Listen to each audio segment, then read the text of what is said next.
Magandang oras sa inyong lahat. Narito na ang karugtong ng ating kwento. Heart Never Lie, Chapter 10. For Arian's safety, kinuhanan nila ng private nurse si Arian. Kasama niya ito maging sa opisina. You should just stay at home, baka mapano ka.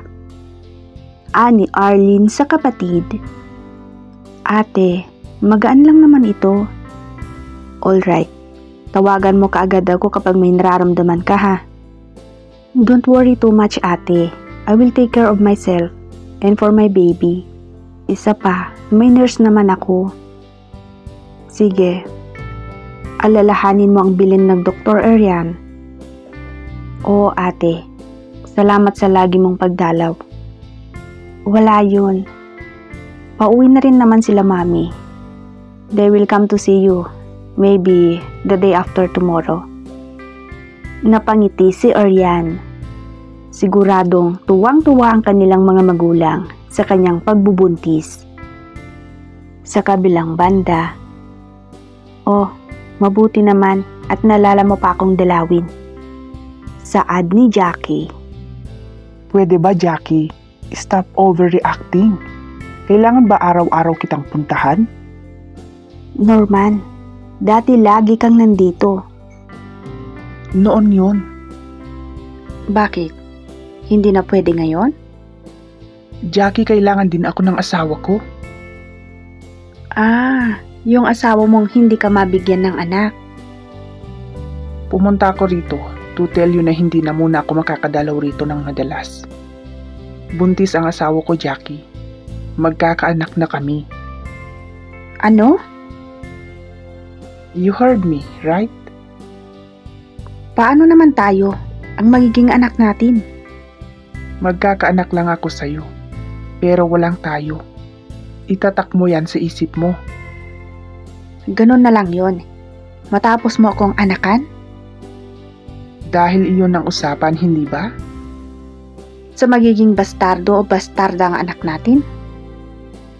Makukuha ng anak ko ang nararapat para sa kanya. Akala ko mababago ko ang isip mo. Hindi ba maghihiwalay na rin naman kayo ng asawa mo? I will never let that happen. Kagaya ng sinabi ko, kung paboran man ng korte si Arian, I'll do everything to win her back. Magpasalamat ka, dinadala mo ang anak ko. Dahil kung hindi, baka kung ano nang nagawa ko sa'yo dahil sa mga pinaggagawa mo. Wala akong ginagawa. Wala? Talaga? Sige. Sino ang nagpadala ng mga litrato nating hubad kay Arian nang gabing lasing ako? Akala mo hindi ko alam na may nilagay ka sa tubig na ipinainom mo sa akin? O bakit? Hindi ka ba nasiyahan sa ginawa ko? Sigurado hindi ka napapaligay ng asawa mo? Dahil kung nagawa niya yun, hindi ka kulangan ang hindi siya mabuntis para maghanap ka ng iba? Hoy Jackie, you're carrying my child because of surrogacy. I don't have any feelings for you. Anak lang ang gusto ko at hindi ikaw. Bakit? Dahil galing ako sa kasa? Hindi pa ako marumi nang makuha ninyo ako? Yeah, but you're not like my wife when I marry her. Isang malakas na sampal ang dumapo sa pisngi ni Norman. For the first time na may sumampal sa akin. Magpasalamat ka at may respeto ako sa babae at hindi ako nananakit ng kagaya mo. Duro niya rito, tsaka humagbang palabas. Pag-alis ni Norman ay nagwala si Jackie sa sobrang inis. Dahil doon ay tinawagan nito ang kaibigang si Wendy na kaagad namang pumunta sa apartment. Kinagabihan, nakaupo si Arian sa veranda kung saan natatanaw niya ang ganda ng mini garden nila. Nagiging kasiyahan na niya ang mga bulaklak na naroon tuwing nasa bahay na siya. Lalo na ang halimuyak ng gardenia. Maging ang mga nasa vases nila ay ganun ang ipinalagay niyang bulaklak. Senyorita, ito na po ang gatas mo. Ani Manang Susan buhat sa likuran. Nilingon niya ito at nginitian. Salamat, Manang. Medyo malamig na, senyorita. Kailangan mo nang pumasok at baka malamigan si baby. Saad ni Manang Susan. Sige po, Manang. Pakidala na lang ang gatas ko sa kwarto ko. Sumunod naman ito. Simula nang magbuntis siya ay sa baba na ang tinutulugan niya upang hindi na mapagod sa pag-akyat. Sumunod siya sa kasambahay. Ma'am, i-check ko lang po ang vital signs mo. Ani ng nurse na nasa kwarto. Sige. Ngumiti ang nurse. Maayos naman po. Sige, magpahinga ka na po. Tawagin mo lang po ako kung may kailangan ka. Sige, salamat. Magpahinga ka na rin. Tumango ang nurse. Sa kabilang kwarto lang ang nurse para malapit lang ito sa kanya. Kung sakaling may kailangan siya, ay mabilis niyang matawag. Nahiga na siya pagkatapos niyang mainom ang gatas. Papikit na ang kanyang mga mata nang may kumatok, pero hinayaan na lang niya. Maya-maya ay tumigil na rin at narinig niya ang boses ni Norman. Napainom na ba ng gatas ang asawa ko, Manang? Dinig niyang tanong ni Norman kay Manang Susan. Opo, senyorito. Baka tulog na rin po siya. Sige po. Sige, Manang. Magpapahinga na rin ako. Paalam pa nito sa kasambahay. Pagkatapos nun, ay mga paakyat na yabag ang kanyang mga narinig. Muli niyang pinikit ang mga mata. Makalipas ang ilang sandali, ay tinangay na siya ng antok. Habang sa taas, ay hindi makatulog si Norman. Hindi niya alam kung ano ang kanyang iisipin. Pabaling-baling siya sa higaan. Namimiss na niyang tatabi sa pagtulog si Arian. Simula kasi nang malaman nito ang tungkol sa kanyang ginawa, ay hindi na ito natulog katabi niya. Pakiramdam tuloy niya ay nandidiri ito sa kanya. Bumongon siya tsaka napasabunot sa kanyang sariling buhok. 1 buwan na ang nakalipas. Simula nang malamang buntis si Arian. Pero wala pa ring nagbabago sa pakikitungo sa kanya nito. Lalo tuloy nabubuhay ang takot na tuluyang mawala ito sa kanya. Muli siyang nahiga at hinayaang kusa na lang tangayin ng antok kung kailan siya dadalawin yon. Sa sumunod na araw, finally, magiging mami ka na rin, iha. Masaya ang wika ng ina ni Arian nang dalawin siya ng mga ito. Oo nga, Mami. I'm so excited. Nakangiting sabi niya. Ay, mabuti't medyo malakas pang aking tuhod. Kaya kayang-kaya ko pang makipaghabulan sa aking mga apo. At matadagdagan pa. Wika naman ng kanyang ama. By the way, iha, where's your husband? He's in the office. Maybe. Simpleng tugon niya. Bakit iniiwan ka niya? He should always by your side. Lalo na't sabi ng ate mo, maselan ang pagbubuntis mo. Mommy, I'm fine. May nurse naman ako. So, hindi ka muna magtatrabaho, iha? I still do designing, Daddy. Hindi ba makakasama sa iyo?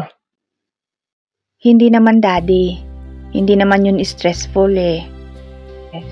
Sa bagay, mas mainam naman ang may ginagawa at gumagalaw ka rin. Saad muli ng kanyang ina. Napangiti siya dahil sa nakikita niyang saya sa kanyang mga magulang. Walang alam ang mga ito sa problemang kinakaharap ng relasyon nila ni Norman dahil ayaw niya madamay ang mga ito. Problema nilang mag-asawa iyon, kaya labas ang mga ito. Tanging si Arlene lang ang nakakaalam dahil maging ang kapatid niyang lalaki ay hindi alam dahil sa England na nga ito nakatira. kasama ang pamilya. Hindi na nahintay ng mga ito si Norman. Kailangan din nilang magpahinga. Naiwan siya sa salas. Hindi siya pumasok sa butik dahil hinintay niya ang kanyang mga magulang ngayong araw.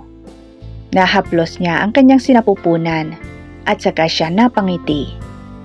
Sa kabilang banda, Norman received call from Jackie pero sandali lang ang pag-uusap nila dahil papauwi na siya.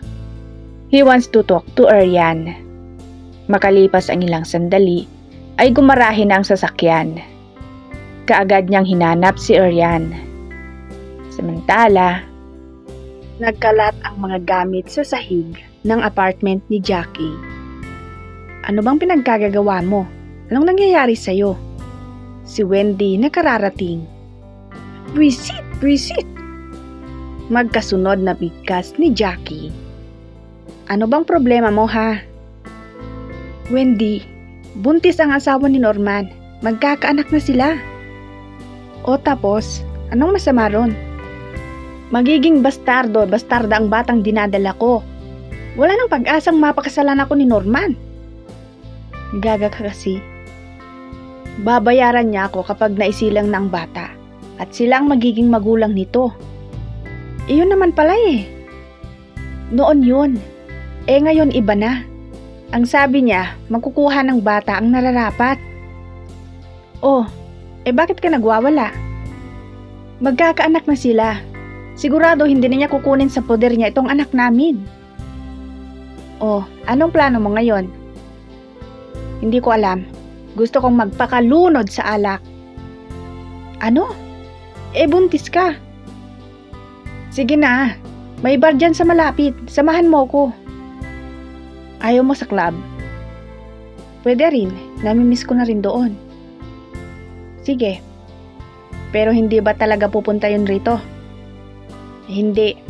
Hintayin mo ako rito, magbibihis ako. Sa kabilang banda, tahimik na kumakain ang mag-asawa. Tanging mga kaluskos lang ang nagbibigay ingay sa kanilang paligid. Hanggang sa natapos silang kumain ay walang namagitang pag-uusap sa kanila. Pagkatapos kumain ni Ariane ay dumiretso siya sa veranda. Hindi niya napansin na sinundan siya ni Norman. Yan, can we talk? Malumanay nitong turan. About what? Regarding our annulment. Nothing will change. Bakit atat na atat ka sa pagpapawalang bisa ng kasal natin? Ikaw, bakit ba pinipigilan mo? Dahil ayoko. You have nothing to do with it. Just let it be. Bakit? Dahil ba sa lalaking nilalaman ng puso mo? Para maging malaya ka para sa kanya? Ano? What are you talking about? Norman, ikaw ang gumawa ng isang bagay na hindi tama. Hindi ba? Huwag mong ibaling sa akin ang gawain mo. Narinig ko kayo ng ate mo. So baka yung lalaking yon din ang ama ng dinadala mo. Nakinig ka na rin lang naman. Hindi mo ba pinakinggan lahat? Di sana nalaman mo kung sino ang tinutukoy kong nilalaman ng puso ko. And why don't you tell me now? Harapan mong sabihin sa akin. Iyon ba ang ama ng dinadala mo? Oo, siya nga. Ano, masaya ka na? So bakit ka galit na galit sa ginawa ko? I impregnate another woman. And you are pregnant with another man's child? Isang malakas na sampal ang natanggap ng pisngi ni Norman na ikinatigalgal nito. Don't compare me with you. Ikaw na. Ikaw na ang pinakamanhid na lalaking nakilala ko. Ako? Manhid? Oo. Alam mo ba kung sino ang lalaking matagal nang nilalaman ng puso ko, ha? Yung lalaking itinago ko rito ng matagal na panahon. Na siyang ama ng magiging anak ko. Ikaw yun. Ikaw. But you never care to know, hindi ba? Alam mo ba kung gaano kasakit ang ginawa mo, Norman?